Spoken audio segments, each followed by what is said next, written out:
Halo, Assalamualaikum guys. Perkenalkan, nama saya Rafika Hanun Alin Kusuma dari Prodi Tasawuf Psikoterapi IAIN Kudus. Video ini guna untuk memenuhi tugas Cyber Sufism. Kira-kira apa sih isi videonya? Pada penasaran nggak? Hah? Enggak? Lemah. Hehe. Bercanda guys. Oke. Di sini saya akan membahas mengenai sufi wanita. Nah, kalian tahu nggak sufi wanita itu apa? Kalau tidak tahu, mari kita bahas bersama-sama. Tokoh dari sufi wanita itu yaitu Robiah Al-Adawiyah. Pasti kalian tidak asing kan dengan nama Robiah Al-Adawiyah ini. Robiah Al-Adawiyah yaitu dikenal juga dengan nama Robiah Basri. Nah, beliau adalah seorang sufi wanita yang dikenal karena kesucian dan kecintaannya terhadap Allah.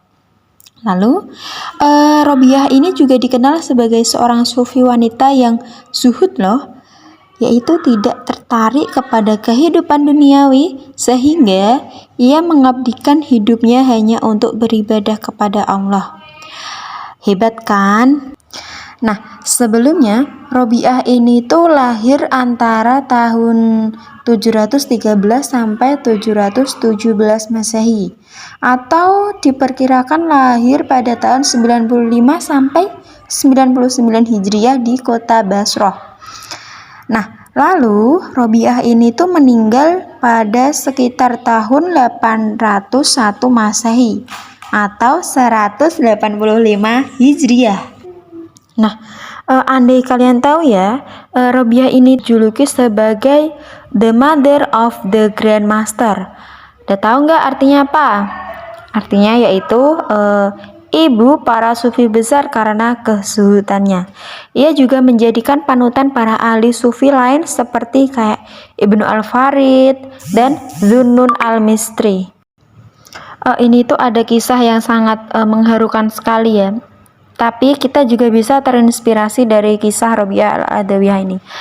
Sejak kecil Robiah itu sudah dikenal sebagai anak yang cerdas dan taat beragama. Beberapa tahun kemudian itu ayahnya yang bernama Ismail itu meninggal dunia.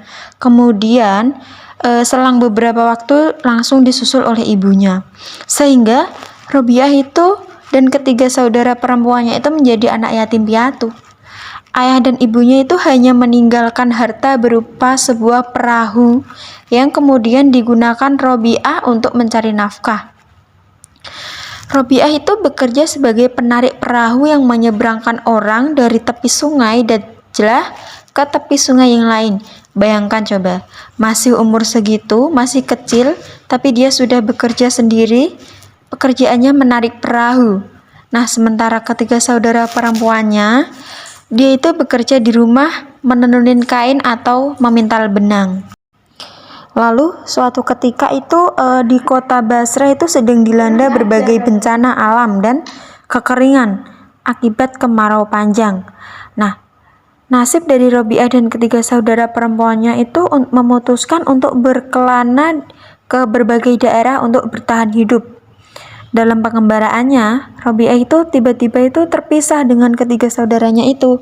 Lalu pada saat itu, Robiah ternyata diculik oleh sekelompok peyamum kemudian dijual sebagai hamba sahaya.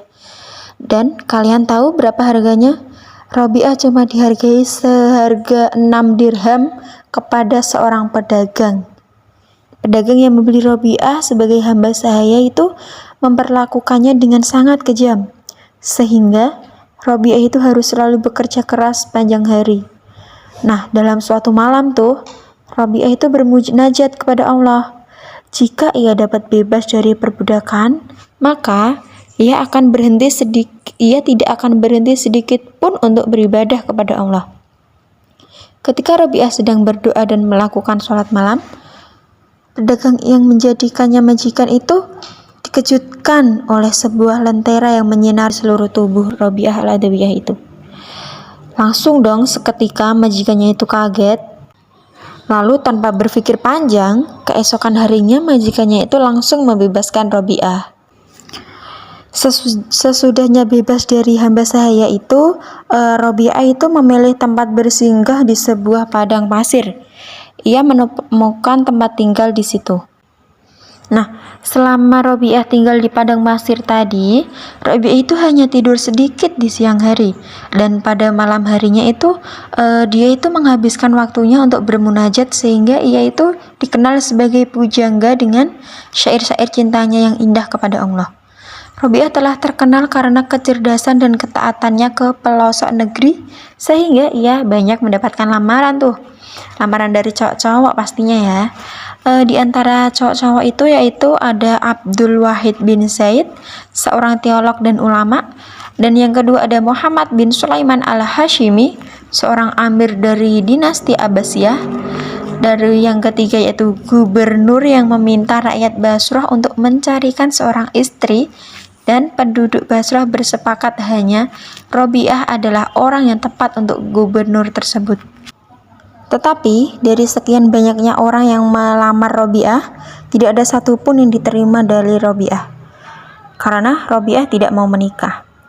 Meskipun Robiah itu tidak menikah, Robiah sadar bahwa pernikahan termasuk sunnah agama, sebab tidak ada kependetaan dalam syariah Islam.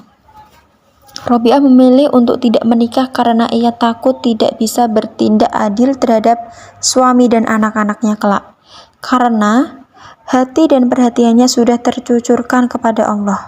Sungguh luar biasa Robiah ini ya. Tidak ada satupun di dunia ini yang mencintai Robiah kecuali Allah. Sehingga atas dasar itulah Robiah memutuskan untuk tidak menikah. Dan itu pun berlaku hingga akhir hidup Robiah. Nah, cinta murni kepada Tuhan adalah puncak tasawuf Robiah. Syair-syair kecintaannya kepada Allah kemudian banyak keluar dari ucapan sufi-sufi besar seperti Faridun al-Attar. Nah, ini ada contoh syair dari Robiah. Aku cinta padamu dua macam cinta. Cinta rindu dan cinta karena engkau berhak menerima cintaku. Adapun cinta karena engkau, hanya engkau yang aku kenang, tiada yang lain. Adapun cinta karena engkau berhak menerimanya, agar engkau bukankan aku hijab, supaya aku dapat melihat engkau. Pujian atas kedua perkara itu bukanlah bagiku. Pujian atas kedua perkara itu adalah bagimu sendiri. Itu dari contoh syair dari Robiah. Nah, menurutmu bagaimana guys cerita tentang Robiah? Menarik atau tidak? Robiah ini sangat luar biasa ya. Menurut saya Robiah ini sangat keren, karena Robiah ini termasuk sufi wanita. Sufi itu tidak hanya laki-laki saja ya, sufi juga ada yang perempuan, contohnya yaitu Robiah ini, Robiah al-Adawiyah. Sungguh luar biasa. Baik, terima kasih teman-teman sudah menyaksikan video dari saya. Bila ada salah kata atau ucapan yang kurang berkenan di hati Anda semua, saya minta maaf sebesar-besarnya. Billahi taufiq wal hidayah. Wassalamualaikum warahmatullahi wabarakatuh. Bye.